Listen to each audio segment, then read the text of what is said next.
분하에 짓밟혀 피투성이가 된 여군 소위 엄마 살려줘 라는 절규가 밤을 찢습니다. 그리고 하늘을 가르며 내려온 9개의 별. 별은 권력이 아닌 지켜야 할 사람들의 무게였습니다. 그날 부대는 완전히 뒤집혔습니다. 잠깐 1초만 투자해서 구독, 좋아요 버튼 꾹 눌러주시면 영상 제작에 큰 힘이 됩니다. 지금 바로 시작하겠습니다. 새벽 5시 강원도 산골 깊숙한 곳에 자리 잡은 군부대의 연병장입니다. 차가운 바람이 태극기를 세차게 펄럭이게 하고 훈련을 마친 신병들의 거친 숨소리가 공기 중에 흩어지고 있었어요. 하늘은 아직 어둠에 잠겨 있었지만 동쪽 산등성이 너머로 희미한 빛이 스며들기 시작했습니다. 그 사이에서 박서진 소위가 땀에 흠뻑 젖은 군복을 고쳐 입고 있었죠. 아무리 별 많은 집안이라도 난 내 실력으로 인정받을 거야. 서진의 독백은 단호했습니다. 25살의 젊은 여군 장교, 그 눈빛에는 굳은 의지가 서려 있었어요. 하지만 주변을 둘러보니 곱지 않은 시선들이 번뜩이고 있었습니다. 동료들의 속삭임이 바람을 타고 흘러왔죠. 저의 집안 백으로 장교된 거 아니야? 별 9개 집안이라며? 완전 금수저네. 실력은 모르겠고 뒷배경만 화려하다니까. 그런데 보니까 훈련은 또 제일 열심히 하더라. 그럼 뭐해? 어차피 승진은 다 정해진 거 아니야? 서진은 주먹을 꽉 쥐었습니다. 태어날 때부터 따라다닌 꼬리표였어요. 할아버지는 대장, 할머니는 소장, 어머니는 중장, 큰아버지는 준장, 작은아버지는 소령. 정말로 별이 9개나 되는 집안이었죠. 하지만 서진은 그 누구보다도 열심히 공부했고 그 누구보다도 성실하게 훈련에 임했습니다. 새벽 4시에 일어나 혼자 체력 단련을 하고 밤늦게까지 전술서를 읽었어요. 동기들이 휴식을 취할 때도 사격장에서 묵묵히 연습했습니다. 왜 이렇게까지 해야 하는 거죠? 한 번은 동기가 물어본 적이 있었어요. 서진은 그때 이렇게 대답했습니다. 남들보다 2배는 잘해야 인정받을 수 있거든요. 아니, 아무리 잘해도 집안 덕분이라고 할 테니까 3배는 해야겠네요. 그 말을 들은 동기는 더 이상 아무 말도 하지 않았어요. 서진의 고독한 투쟁을 이해했는지도 모르죠.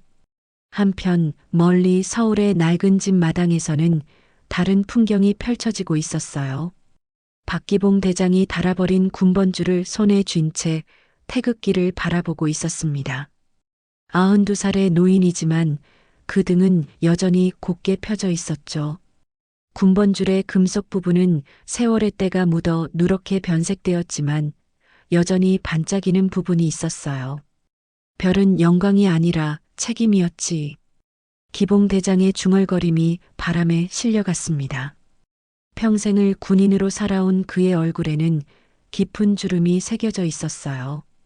그 주름 하나하나가 조국을 위해 바친 세월의 흔적이었습니다. 한국 전쟁부터 시작해서 베트남 전쟁, 그리고 수많은 작전들을 거치며 쌓아온 별들이었죠. 하지만 그 별들의 무게는 결코 가볍지 않았어요. 여보, 뭘 그렇게 생각하고 계세요? 집안에서 그의 아내 김영애 소장이 봉사활동을 마치고 돌아와 흰 장갑을 벗으며 물어봤어요. 85살의 나이에도 불구하고 여전히 정정한 모습이었죠. 흰 장갑을 벗는 그의 손은 여전히 군인다운 절도가 있었습니다. 평생을 남편과 함께 나라를 위해 헌신해온 그였어요. 서진이 생각이 나서 그래. 그 아이도 이제 어엿한 장교가 되었는데 뭐가 걱정이에요? 바로 그게 걱정이야. 별이 많다는 게 항상 좋은 건 아니거든. 영애 소장은 남편의 말을 이해했어요. 자신들도 그런 시선들을 받으며 살아왔거든요. 특히 여군으로서 더욱 힘든 길을 걸어야 했던 자신의 경험을 떠올렸습니다. 오늘도 수고 많았소, 영희. 별 말씀을요. 이 나이에 뭔 수고입니까? 두 노인의 대화는 정겨웠습니다. 하지만 바람결은 왠지 불길했어요. 마치 무언가 큰 일이 일어날 것 같은 예감이 공기 중에 떠돌고 있었습니다. 마당의 나무들이 바람에 흔들리는 소리가 평소보다 거칠게 들렸어요. 서울 시내 한 사무실에서는 박현숙 중장이 회의를 주재하고 있었어요. 서진의 어머니이자 기봉대장의 며느리였죠. 47살의 나이에 중장까지 오른 엘리트 군인이었습니다. 이번 작전 계획안에 대해 검토해 보겠습니다. 현숙 중장의 목소리는 차분하면서도 위험이 있었어요. 회의실의 참모들은 모두 그의 말에 집중하고 있었습니다. 하지만 마음 한편으로는 늘 딸 걱정이 있었어요. 서진이 군대에서 잘 적응하고 있을지, 혹시 어려움은 없을지 항상 마음에 두고 있었죠. 중장님, 질문이 있습니다. 말씀하세요. 딸분이 요즘 어떻게 지내시는지요? 참모 중 한 명이 조심스럽게 물어봤어요. 현숙 중장의 표정이 잠시 부드러워졌습니다. 자기 길을 묵묵히 가고 있습니다. 저희 집안의 전통이죠. 부대로 다시 돌아가 보면 서진은 여전히 훈련장에서 구보를 하고 있었습니다. 다른 동료들보다 2배는 더 뛰었어요. 집안 덕분이라는 소리를 듣고 싶지 않았거든요. 후, 후. 거친 숨을 몰아쉬면서도 서진은 멈추지 않았습니다. 땀이 등줄기를 타고 흘러내렸지만 계속 발을 내디뎠어요. 운동화 바닥이 연병장 흙을 차며 내는 소리가 규칙적으로 울렸습니다. 그 모습을 지켜보던 강태수 대령이 비웃는 듯한 표정을 지었어요. 저런 식으로 해봤자 뭐가 달라지겠어. 강태수 대령은 이 부대의 실질적인 권력자였어요. 부대장보다도 더 큰 영향력을 가지고 있었죠. 그는 서진이 마음에 들지 않았습니다. 아니, 정확히 말하면 서진의 집안이 마음에 들지 않았어요. 자신이 평생 애써도 다다를 수 없는 높이에 태어나면서부터 서 있는 그 아이가 미웠습니다. 해가 저물어가고 있었습니다. 저녁 점호를 위해 병사들이 하나둘 모여들고 있었어요. 서진도 마지막 구보를 마치고 대열에 합류했습니다. 평온해 보이던 하루였지만 모든 이들의 마음속에는 각자의 생각들이 소용돌이치고 있었어요. 밤이 깊어가면서 부대는 조용해졌습니다. 하지만 이 고요함은 폭풍 전야의 정적 같았어요. 어둠 속에서 무언가가 꿈틀거리고 있는 것 같은 불안감이 공기 중에 떠돌았습니다. 이틀 후 오후 훈련장 한켠에 그늘진 곳이었습니다. 강태수 대령이 서진을 호출했어요. 다른 훈련생들은 모두 휴식을 취하고 있었지만 서진만 따로 불려 나온 거였죠. 강태수 대령의 얼굴에는 비웃음이 가득했습니다. 박서진 소위. 네, 대령님. 너 집안 덕에 장교된 거 아니야? 갑작스러운 질문이었어요. 서진은 잠시 당황했지만 곧 자세를 바로하며 대답했습니다. 아닙니다, 대령님. 저는 정당한 시험을 통해 임관했습니다. 정당한 시험이라고? 하하. 강태수 대령의 웃음소리가 차갑게 울렸어요. 주변에 있던 몇몇 부하들도 함께 웃기 시작했습니다. 별 9개 집안이라 잘난 척은 하지 말라고. 내가 여기 있는 것부터가 특혜 아니냐? 대령님, 저는 그런 특혜를 받은 적이 없습니다. 없다고? 그럼 내 할아버지가 대장이라는 것도 모르겠다는 거냐? 서진의 얼굴이 굳어졌어요. 할아버지 이야기가 나오자 가슴이 답답해졌습니다. 하지만 굴복할 수는 없었어요. 할아버지께서 대장이신 것은 맞습니다. 하지만 저는 제 실력으로 여기에 있습니다. 서진의 목소리는 떨리지 않았어요. 오히려 더욱 단호해졌습니다. 그 모습을 본 강태수 대령의 표정이 일그러졌어요. 제 실력이라고? 웃기지 마. 내가 뭘 안다고 그런 소리를 해? 저는 사관학교 수석 졸업했습니다. 체력 검정도 최상이었고 전술 이론 시험도 만점을 받았습니다. 그것도 다 뒷배경 덕분이지. 내가 진짜로 실력이 있다고 생각해? 강태수 대령이 서진에게 한 걸음 다가왔어요. 위압적인 기세로 내려다보며 말했습니다. 좋아, 그럼 실력을 보여보자. 지금 당장 팔굽혀펴기 100개 해봐. 네, 대령님. 서진은 주저하지 않고 바닥에 엎드렸어요. 팔굽혀펴기를 시작했습니다. 하나, 둘, 셋. 땀이 이마에 맺히기 시작했지만 서진은 멈추지 않았어요. 20, 21, 22. 숫자가 올라갈수록 강태수 대령의 표정은 더욱 험악해졌습니다. 서진이 정말로 해내고 있었거든요. 50개를 넘어서고 70개를 넘어섰어요. 88, 89, 90. 이제 서진의 팔이 떨리기 시작했어요. 하지만 포기하지 않았습니다. 마지막 10개가 남았어요. 91, 92. 그때였습니다. 갑자기 강태수 대령이 서진의 등을 발로 밟았어요. 서진이 바닥에 엎어졌습니다. 갑작스러운 일이었어요.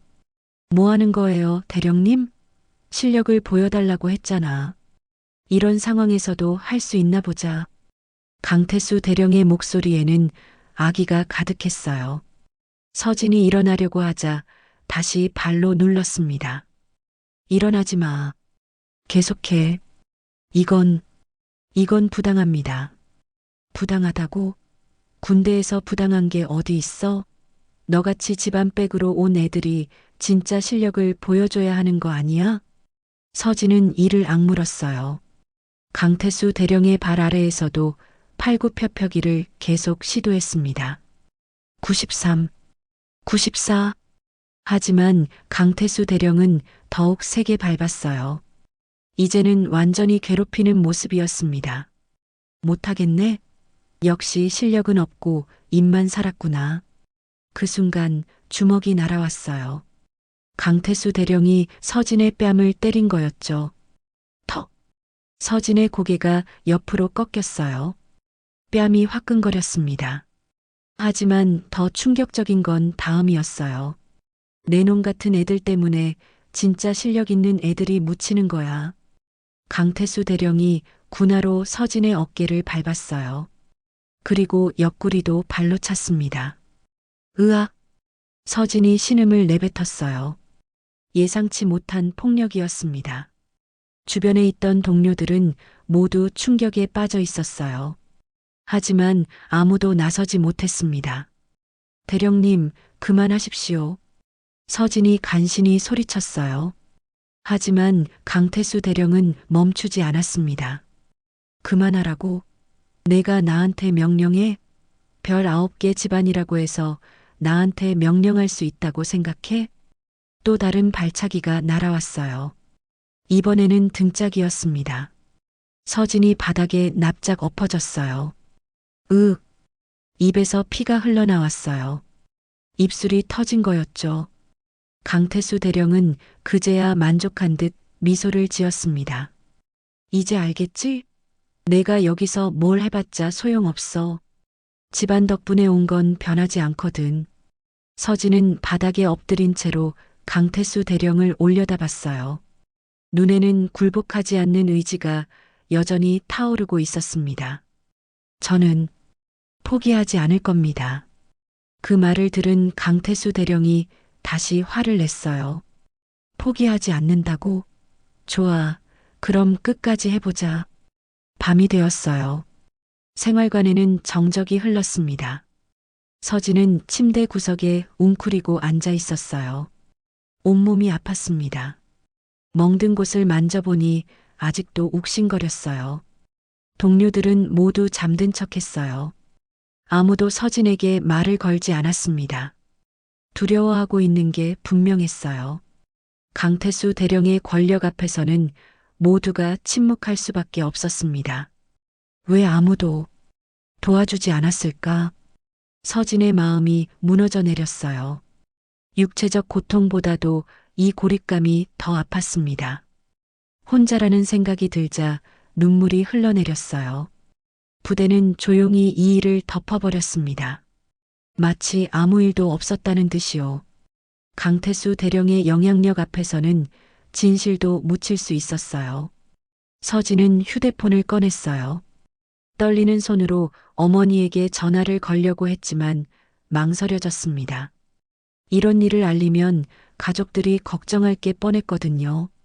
하지만 더 이상 혼자서는 견딜 수 없을 것 같았어요.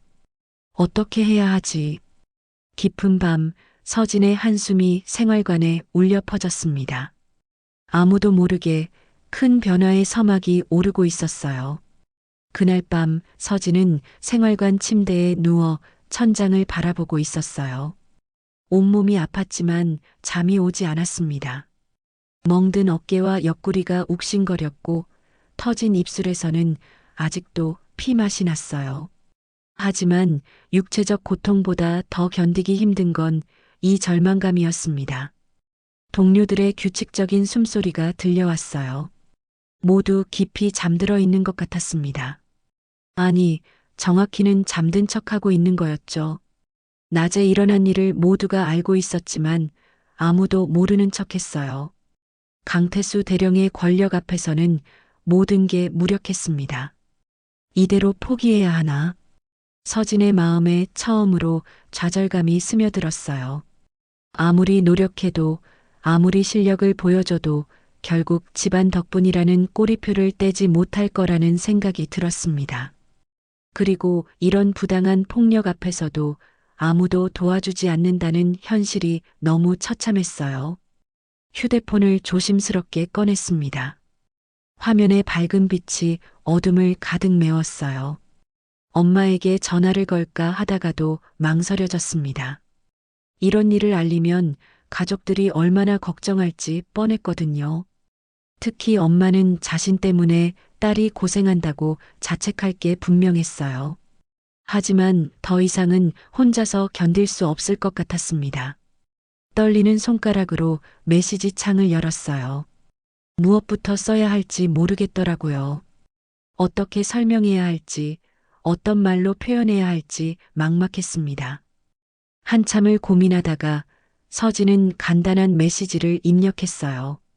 엄마, 살려줘. 그 순간 눈물이 쏟아져 내렸습니다. 25살의 어엿한 장교가 그동안 누구보다 강하게 살아온 딸이 처음으로 엄마에게 구조 신호를 보내는 순간이었어요. 메시지를 보낸 후 서진은 휴대폰을 가슴에 꼭 안고 흐느꼈습니다. 한편 서울 국방부 회의실에서는 긴급 회의가 진행되고 있었어요. 박현숙 중장이 참모들과 함께 작전 계획을 검토하고 있었습니다. 다음 단계 작전 개요를 설명드리겠습니다. 네, 중장님. 참모가 브리핑을 시작하려는 순간 현숙 중장의 휴대폰이 진동했어요. 평상시 같으면 회의 중에는 휴대폰을 확인하지 않았을 텐데 왠지 불안한 예감이 들었습니다. 화면을 확인하는 순간 현숙 중장의 얼굴이 창백해졌어요. 엄마, 살려줘. 단순한 네 글자였지만 그 안에 담긴 절망과 고통을 어머니로서 느낄 수 있었습니다. 평생 누구보다 강하게 살아온 딸이, 그 어떤 어려움에도 굴복하지 않던 딸이 처음으로 보낸 구조 신호였어요. 중장님? 중장님 괜찮으십니까? 참모가 걱정스럽게 물어봤지만 현숙 중장은 대답할 수 없었어요. 눈물이 주체할 수 없이 쏟아져 내렸습니다. 평생을 군인으로 살아오면서 눈물을 보인 적이 없었는데 이 순간만큼은 어쩔 수 없었어요. 회의는 내일 다시 하겠습니다. 현숙 중장이 일어서려고 했지만 다리에 힘이 들어가지 않았어요. 딸에게 무슨 일이 일어났는지, 얼마나 절망적인 상황에 처했는지 상상하기만 해도 가슴이 찢어질 것 같았습니다. 중장님, 응급 상황입니까? 제 딸이 말을 잇지 못했어요. 군인으로서의 냉철함은 온데간데였고 오직 엄마의 마음만 남아 있었습니다. 별 3개의 무게도 수많은 부하들의 시선도 이 순간만큼은 중요하지 않았어요. 잠시 후 현숙 중장은 정신을 차리고 전화기를 움켜쥐었습니다. 군인의 얼굴이 아닌 엄마의 얼굴로 결단을 내렸어요. 먼저 시아버지에게 전화를 걸었습니다. 아버지, 저 현숙입니다. 오, 현숙아. 무슨 일이냐? 서진이. 서진이에게 무슨 일이 생긴 것 같습니다. 전화기 너머로 박기봉 대장의 숨소리가 거칠어지는 게 들렸어요. 뭐라고? 서진이가? 지금 당장 말씀드릴 수 없지만 가족이 모여야 할 것 같습니다. 알겠다. 바로 연락하마. 다음으로 시어머니에게 전화했어요.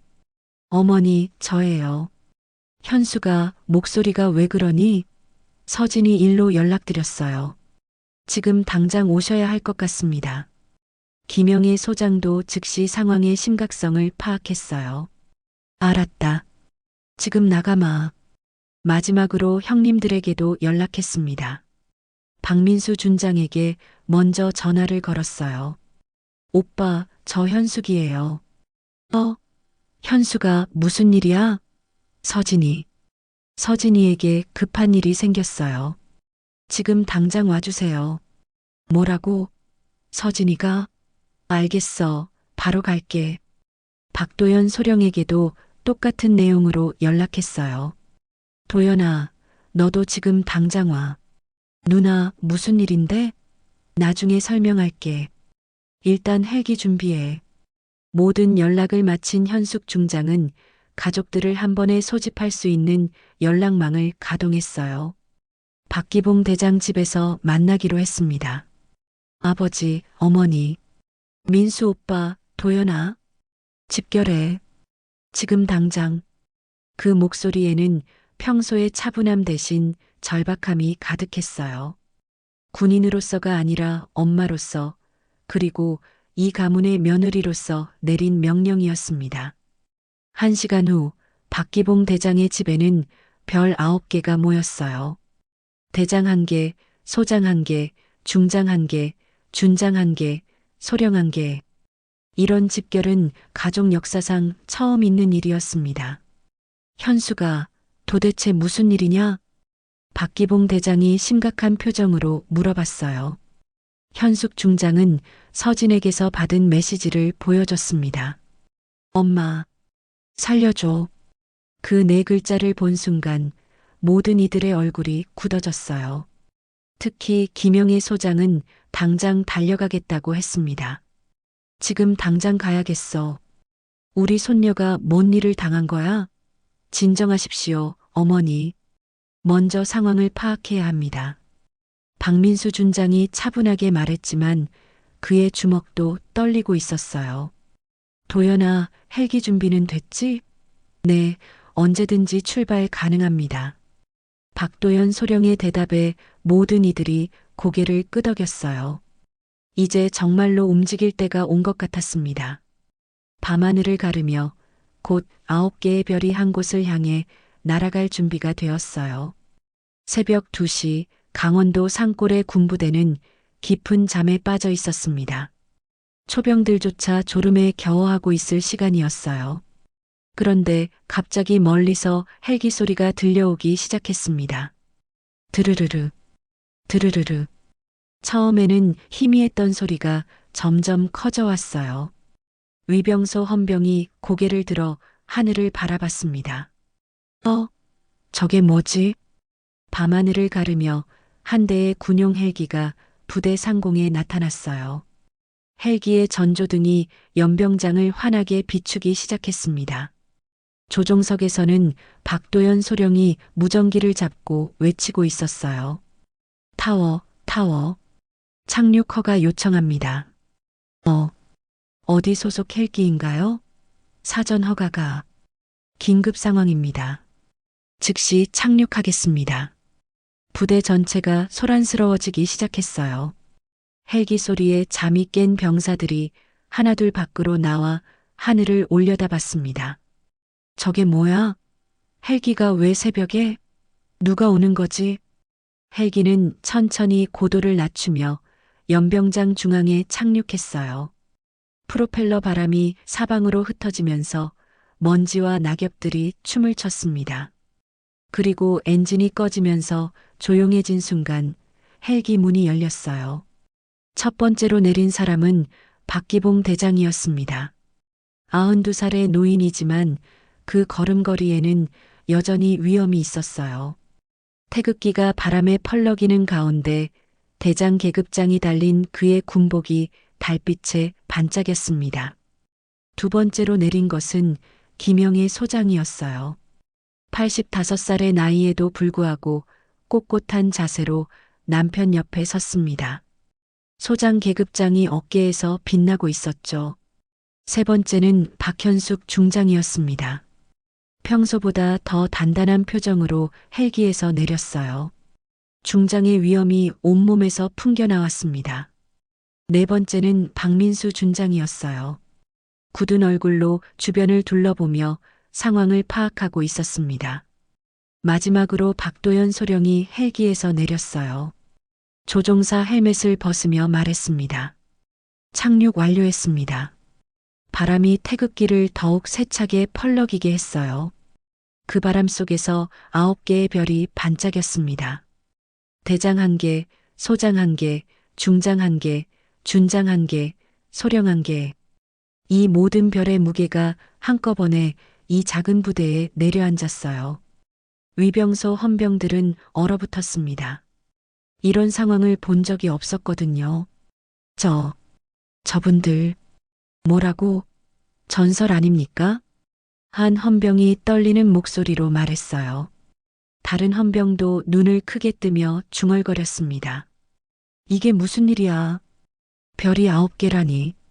박기봉 대장님 아니야? 살아계셨네? 김영애 소장님도.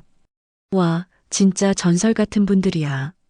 병사들 사이에서 웅성거림이 일기 시작했어요. 모든 이들이 이 상황을 이해하지 못하고 있었습니다. 박현숙 중장님도 계시네. 준장님도 오셨고. 도대체 무슨 일이길래? 박기봉 대장이 한 걸음 앞으로 나섰어요. 그의 목소리가 부대 전체에 울려 퍼졌습니다. 이 부대 지휘관은 누구냐? 위병소 헌병이 황급히 달려와 격려했어요. 대장님, 현재 부대장님께서는 휴가 중이시고 강태수 대령님께서 부대를 지휘하고 계십니다. 강태수라고? 그 자를 당장 불러라. 박기봉 대장의 명령이 떨어지자 부대 전체가 긴장했어요. 이런 위세를 보인 적이 없었거든요. 한편 강태수 대령은 자신의 숙소에서 잠들어 있었어요. 부하가 황급히 뛰어와 문을 두드렸습니다. 대령님, 뭐야? 새벽에 왜 그래? 긴급 상황입니다. 헬기가 왔어요. 헬기라고? 강태수 대령이 문을 열며 나왔어요. 멀리서 들려오는 소란스러운 소리를 들을 수 있었습니다. 누가 온 거야? 그게, 별이 뭐? 별이 9개요. 부하의 말을 듣고 강태수 대령의 얼굴이 굳어졌어요. 설마 하는 생각이 들었습니다. 설마, 박서진 그의 집안이? 급히 군복을 입고 연병장으로 나온 강태수 대령은 그 광경을 보고 충격을 받았어요. 정말로 별 9개가 한자리에 모여 있었습니다. 하지만 그는 당황하지 않으려고 애썼어요. 박기봉 대장이 강태수 대령을 보자마자 물어봤습니다. 내가 강태수냐? 네, 그렇습니다. 내 손녀가 어디 있냐? 손녀라고요? 박서진 소위 말이다. 강태수 대령의 머릿속이 복잡해졌어요. 이 상황을 어떻게 넘겨야 할지 고민되었습니다. 지금 생활관에서 휴식 중입니다. 당장 데려와라. 하지만 그 순간 박현숙 중장이 나섰어요. 당장 제 딸을 데려오라고 했습니다. 중장의 명령에 강태수 대령은 어쩔 수 없었어요. 부하에게 지시했습니다. 박서진 소위를 데려와라. 몇 분 후 서진이 나왔어요. 얼굴에는 아직도 멍자국이 남아 있었고 터진 입술도 완전히 아물지 않았습니다. 가족들을 보자마자 서진의 눈에 눈물이 고였어요. 할아버지, 할머니, 엄마. 김영애 소장이 먼저 달려가 서진을 끌어안았어요. 아이고, 우리 손녀야. 이게 뭐냐? 서진의 상처들을 본 순간 모든 가족들의 얼굴이 차갑게 굳어졌어요. 박기봉 대장의 눈빛이 강태수 대령을 향했습니다. 누가 내 손녀를 이렇게 만들었냐? 그 목소리에는 92년간 쌓인 모든 위험과 분노가 담겨 있었어요. 부대 전체의 공기가 얼어붙는 것 같았습니다. 강태수 대령은 식은땀을 흘리기 시작했어요. 이 상황이 예상했던 것보다 훨씬 심각해지고 있었습니다. 태극기는 여전히 바람에 펄럭이고 있었고 9개의 별은 새벽 어둠 속에서 더욱 빛나고 있었어요. 강태수 대령은 한 걸음 뒤로 물러섰어요. 박기봉 대장의 눈빛이 칼날처럼 날카로웠거든요. 하지만 곧 자세를 바로하며 오히려 당당한 목소리로 외쳤습니다. 여기는 내 부대다. 별이 몇 개든 지휘권은 나에게 있다. 그 말을 들은 순간 박현숙 중장의 얼굴이 차갑게 굳어졌어요. 92살 할아버지 앞에서 이런 말을 할 수 있다는 게 믿기지 않았습니다. 지금 뭐라고 했나? 박기봉 대장이 한 발 다가서며 물어봤어요. 하지만 강태수 대령은 물러서지 않았습니다. 대장님께서 아무리 높으신 분이라 해도 이 부대에서만큼은 제가 최고 지휘관입니다. 군대는 계급이 아니라 보직으로 움직이는 곳이거든요. 주변 병사들이 웅성거리기 시작했어요. 이런 대화를 들어본 적이 없었거든요. 대장에게 대드는 대령이라니 상상도 못했던 일이었습니다. 저 사람 미쳤나? 대장님한테 어떻게 저럴 수가. 완전 개념 없네. 하지만 강태수 대령은 오히려 더욱 목소리를 높였어요. 그리고 박서진 소위 문제는 순전히 내부 징계 사안입니다. 외부에서 간섭할 일이 아니에요. 그 순간 박현숙 중장이 참을 수 없다는 듯 앞으로 나섰어요. 떨리는 손으로 피투성이 딸을 끌어안으며 소리쳤습니다. 내 딸을 이렇게 만든 게 내 놈이냐, 강태수? 서진은 엄마 품에서 흐느끼기 시작했어요. 그동안 참아왔던 고통과 절망이 한꺼번에 터져나왔습니다. 엄마, 엄마. 박현숙 중장의 눈에서 눈물이 흘러내렸어요. 평생을 군인으로 살아오면서 눈물을 보인 적이 거의 없었는데 이 순간만큼은 어쩔 수 없었습니다. 군인이기 전에 엄마였거든요. 누가 감히 내 딸을 이렇게. 목소리가 떨렸어요. 분노와 슬픔이 뒤섞인 목소리였습니다. 서진의 멍든 얼굴을 보자 가슴이 찢어질 것 같았어요. 하지만 강태수 대령은 전혀 미안해하지 않았습니다. 오히려 비웃는 듯한 표정을 지었어요. 별 많으면 뭡니까? 여긴 내 왕국이에요. 그 말을 들은 순간 부대 전체가 정적에 휩싸였어요. 아무도 감히 그런 말을 할 수 있다고 생각하지 못했거든요. 특히 박기봉 대장의 얼굴이 무서울 정도로 굳어졌습니다. 내 왕국이라고? 박기봉 대장의 목소리는 낮았지만 위협적이었어요. 92년간 쌓아온 위험이 한꺼번에 폭발할 것 같았습니다. 네, 맞습니다. 이 부대에서는 제가 왕이에요. 아무도 저를 건드릴 수 없습니다. 강태수 대령이 호각을 불었어요. 그러자 부대 곳곳에서 무장한 병사들이 뛰어나왔습니다. 모두 강태수 대령의 직속 부하들이었어요. 뭐 하는 거야? 총을 들고 나오다니. 미친 거 아니야? 다른 병사들이 당황하며 웅성거렸지만 강태수 대령의 부하들은 개의치 않았어요. 총구를 박기봉 대장 일행을 향해 겨누기 시작했습니다. 대령님, 이건 너무하지 않습니까? 위병소 헌병 중 하나가 떨리는 목소리로 말했어요. 하지만 강태수 대령은 들은 척도 하지 않았습니다. 조용히 해. 내가 끼어들 일 아니야. 순간 대치 상황이 벌어졌어요. 한쪽에는 총을 든 강태수 대령의 부하들이 있고 다른 한쪽에는 무력하지만 절대 물러서지 않을 박기봉 대장 일행이 서 있었습니다. 총구가 양쪽을 가르고 있었어요. 방아쇠만 당기면 돌이킬 수 없는 일이 벌어질 상황이었습니다. 부대 전체의 공기가 얼어붙었어요. 박민수 준장이 한 발 앞으로 나섰어요. 강 대령, 총을 내려라. 아직 늦지 않았다. 하지만 강태수 대령은 웃었어요. 늦지 않았다고요? 이미 늦었습니다. 여긴 제 부대예요.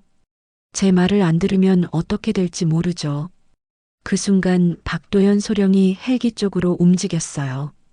뭔가를 가져오려는 것 같았습니다. 하지만 강태수 대령의 부하가 그를 막았어요. 움직이지 마. 조금이라도 수상한 행동하면 쏜다. 긴장이 극도로 높아졌어요. 언제 총성이 울릴지 모르는 상황이었습니다. 부대 전체가 터질 듯 흔들리고 있었어요. 김영희 소장이 서진을 더욱 꼭 안으며 말했어요. 괜찮다, 괜찮아. 할머니가 지켜줄게. 하지만 서진은 계속 떨고 있었어요. 이 모든 일이 자신 때문이라는 생각에 죄책감이 밀려왔습니다. 할머니, 제가 잘못했어요. 제가 더 잘했으면. 아니야, 절대 내 잘못이 아니야. 박현숙 중장도 딸을 위로하며 강태수 대령을 노려봤어요.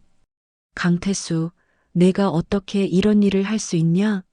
이런 일이라뇨? 전 그냥 제 부대를 지키고 있을 뿐입니다. 강태수 대령의 태도는 전혀 변하지 않았어요. 오히려 더욱 도발적이었습니다. 그리고 솔직히 말해서 박서진 소위가 맞을 만했어요. 집안 백만 믿고 건방지게 굴었거든요. 그 말을 들은 박기봉 대장의 주먹이 떨렸어요. 하지만 총을 든 병사들 앞에서는 함부로 행동할 수 없었습니다. 내가 그런 말을 할 수 있느냐? 사실은 사실이잖아요. 별 9개 집안이라고 해서 특별 대우 받을 수 있다고 생각한 거 아닙니까? 부대 전체가 숨을 죽이고 있었어요. 이런 대화를 듣는 것만으로도 등에 식은땀이 흘렀습니다. 총구는 여전히 서로를 겨누고 있었고 작은 움직임 하나라도 잘못하면 총성이 울릴 것 같았어요. 강태수 대령이 손목 시계를 보며 말했어요. 시간이 늦었군요. 이제 그만 돌아가시죠. 여기서 더 이상 소란 피우면 정말로 어떻게 될지 모릅니다. 하지만 박기봉 대장은 한 발짝도 물러서지 않았어요. 내가 여기서 물러선다고 생각하느냐? 그 순간 바람이 더욱 세게 불었어요. 태극기가 격렬하게 펄럭이며 마치 분노를 표현하는 것 같았습니다. 부대는 폭발 직전의 화약고 같았어요. 정적이 흘렀습니다. 누구도 먼저 움직이지 않는 팽팽한 대치 상황이었습니다. 팽팽한 대치가 계속되는 가운데 박도연 소령이 한 발 앞으로 나섰어요. 총구가 자신을 겨누고 있었지만 전혀 두려워하지 않는 모습이었습니다. 그의 눈빛에는 확고한 신념이 서려 있었어요.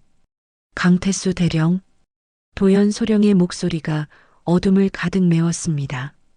주변의 모든 사람들이 그에게 시선을 집중했어요. 뭐야?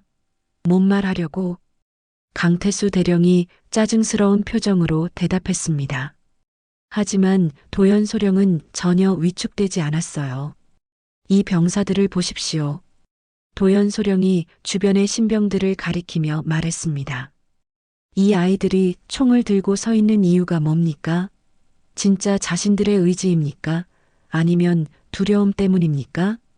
갑작스러운 질문에 총을 들고 있던 신병들이 당황하기 시작했어요.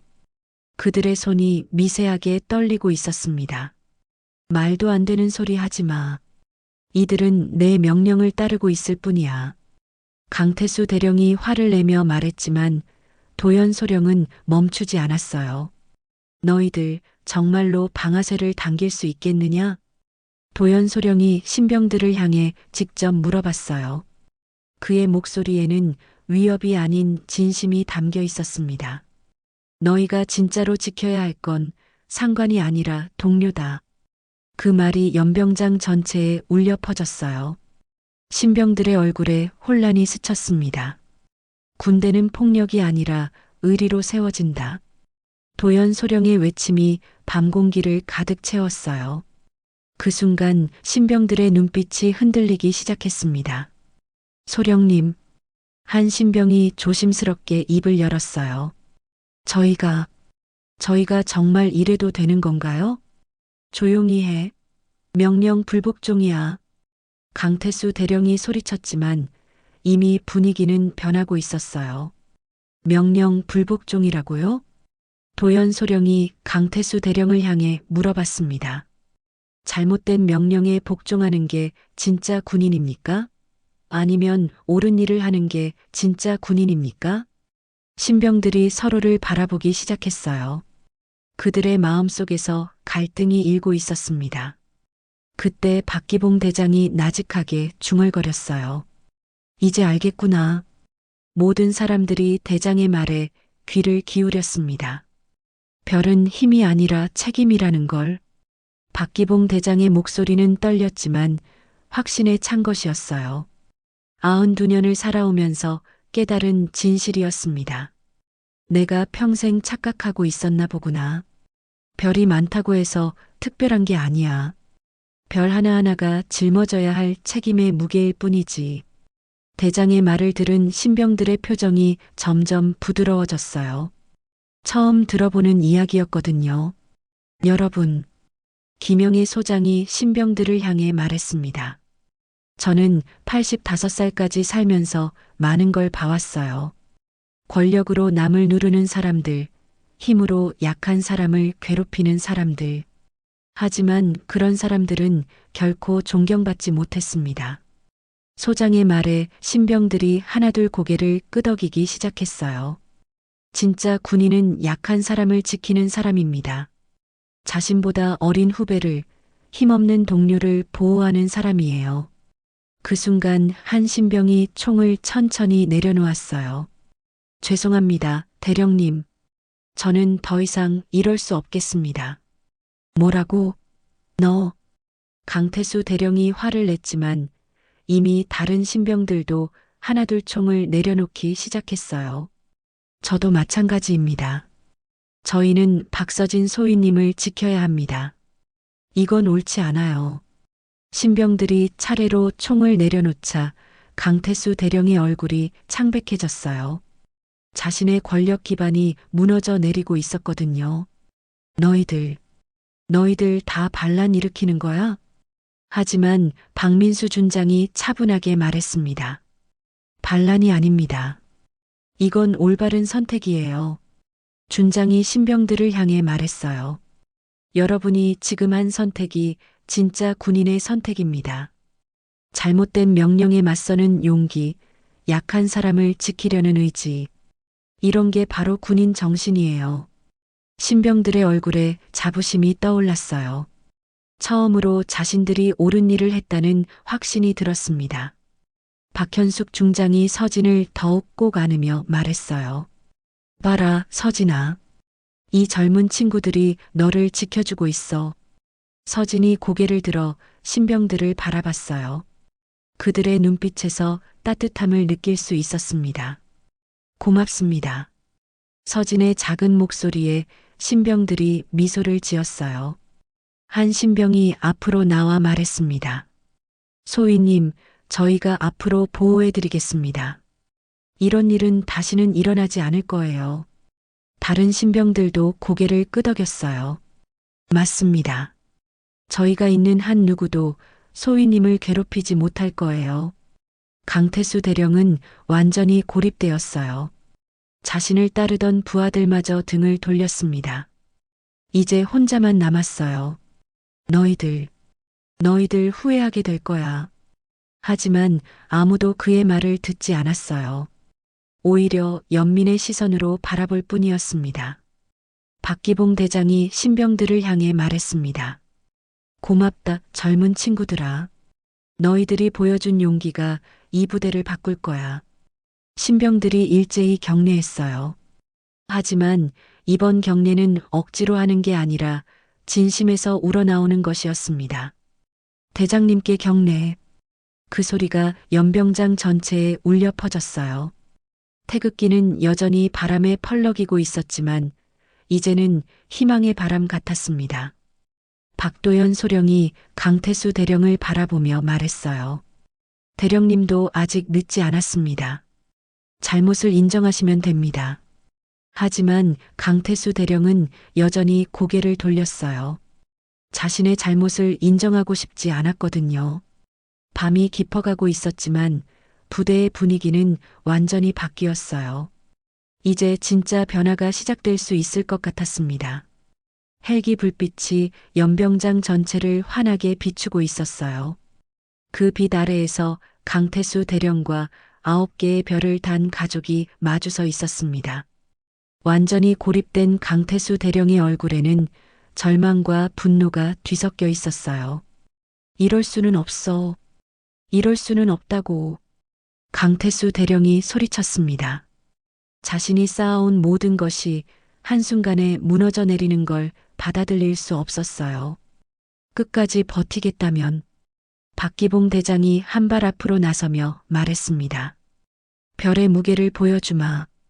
그 말과 함께 박현숙 중장이 휴대폰을 꺼냈어요. 화면을 조작하며 무언가를 입력하기 시작했습니다.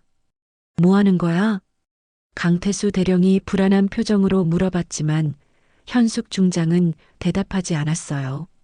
대신 전화를 걸기 시작했습니다. 군단장님, 박현숙 중장입니다.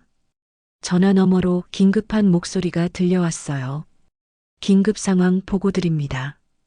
강원 지역 5호부대에서 심각한 군기 위반 사건이 발생했습니다. 강태수 대령의 얼굴이 창백해졌어요. 즉시 조사단 파견과 함께 언론 공개 절차를 밟아주십시오. 뭐라고? 언론 공개? 강태수 대령이 황급히 소리쳤지만 현숙 중장은 이미 다음 전화를 걸고 있었어요. 국방일보 편집국장님, 박현숙 중장입니다. 이번에는 언론사였어요. 긴급 제보가 있습니다. 군 내부 폭력 사건에 대한 실명 고발입니다. 안 돼. 그러면 안 돼. 강태수 대령이 휴대폰을 빼앗으려 했지만 박민수 준장이 그를 막았어요. 늦었어, 강태수. 현숙 중장이 세 번째 전화를 걸었어요. MBC 시사국장님, 긴급 상황입니다. 군단 사령부와 언론에 동시 전송되는 긴급 신고였어요. 이제 이 사건은 더 이상 부대 내부 문제가 아니었습니다. 이제 온 나라가 알게 될 거야. 박현숙 중장이 차갑게 말했습니다. 내가 내 딸에게 한 일을, 이 부대에서 벌어진 모든 일을 말이야. 그 순간 강태수 대령의 부하들이 움직이기 시작했어요. 하지만 예상과는 다른 방향이었습니다. 대령님, 죄송합니다. 부하 중 한 명이 무릎을 꿇었어요. 저희는 더 이상 따를 수 없습니다. 뭐라고?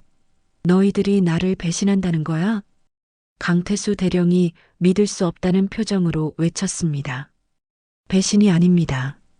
저희도 군인으로서 양심이 있습니다. 두 번째 부하도 무릎을 꿇었어요. 박서진 소위님이 당한 일을 보고도 그냥 넘어갈 수는 없어요.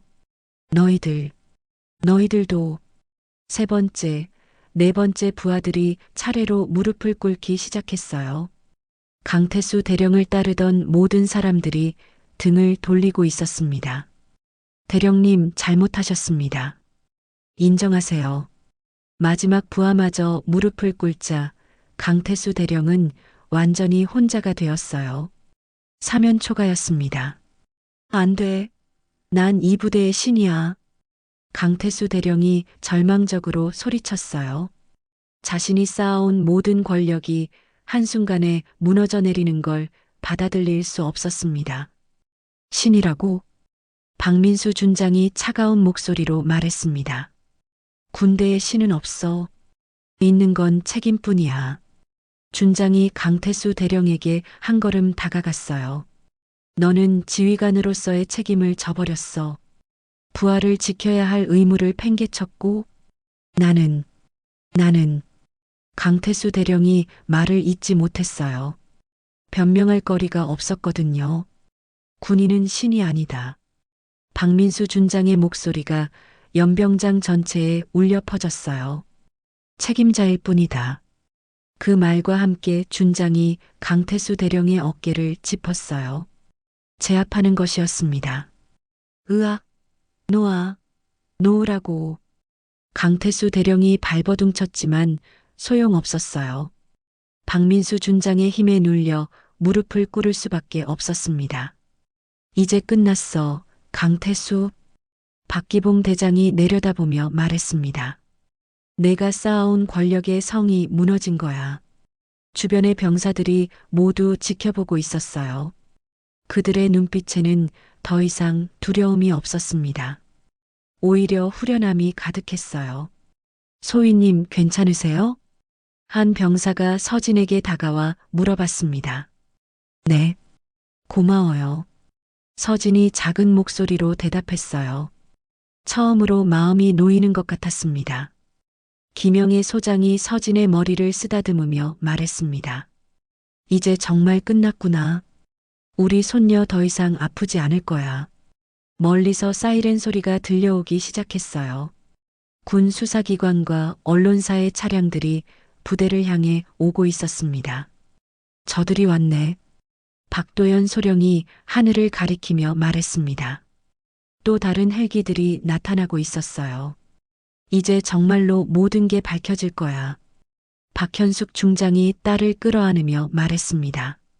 너를 괴롭힌 모든 사람들이 처벌받을 거야. 강태수 대령은 여전히 무릎을 꿇은 채로 있었어요. 자신의 몰락을 받아들일 수 없어 하고 있었습니다. 이럴 수는 없어. 하지만 아무도 그의 말에 귀 기울이지 않았어요. 이미 모든 게 결정된 상황이었습니다. 태극기가 바람에 펄럭이고 있었어요. 마치 정의가 승리했음을 알리는 것처럼요. 부대 전체가 변하고 있었습니다. 병사들의 얼굴에는 희망이 피어나고 있었고 더 이상 두려움에 떨지 않아도 되는 안도감이 퍼지고 있었어요. 9개의 별이 내려온 이 밤, 진정한 정의가 실현되고 있었습니다. 사흘 후 서울의 한 군 병원이었어요.